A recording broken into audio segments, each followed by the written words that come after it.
Je pense qu'il y a plusieurs sujets. Le premier, Charlie a parlé de business model et c'est vrai que c'est intéressant. Il y a beaucoup de gens qui ont essayé d'appliquer la gratuité de business model de l'internet, notamment du média, à d'autres métiers.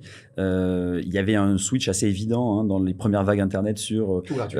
tout gratuit parce que le lecteur est le produit et donc c'est la pub qui finance les nouveaux produits. Là, sur la fintech B2C, personne n'a vraiment craqué le sujet. On a tout mis gratuit et puis on s'est dit, ah, on fera de l'argent un jour. Et c'est des boîtes qui n'ont jamais vraiment réussi à passer à l'échelle, qui n'ont pas réussi à générer de l'argent par d'autres produits. Et elles espèrent un jour peut-être aller vendre des produits lucratifs comme le font les banques, mais c'est long, ça prend du temps.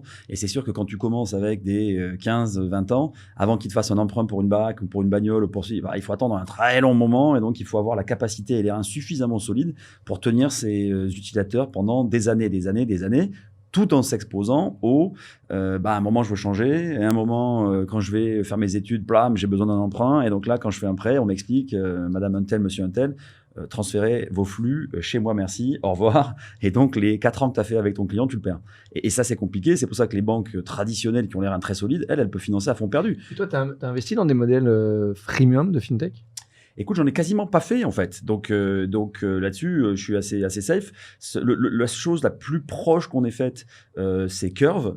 Et on a fait Curve pour une bonne et simple raison, qui est Curve, comme c'est un agrégateur de paiement, tu as beaucoup plus de flux. Donc là, ça rejoint le point Faut un volume. de Charlie. C'est un sujet volume. C'est de se dire en fait. Ça reste toujours un pari, mais c'est un beau pari. Mais c'est un beau pari parce que tu dis voilà, c'est du volume. Et donc au lieu d'avoir les 200 ou 300 euros que tu as sur un Monzo ou sur un Revolut par mois, Curve, c'est près de 2000 balles de flux par mois. Donc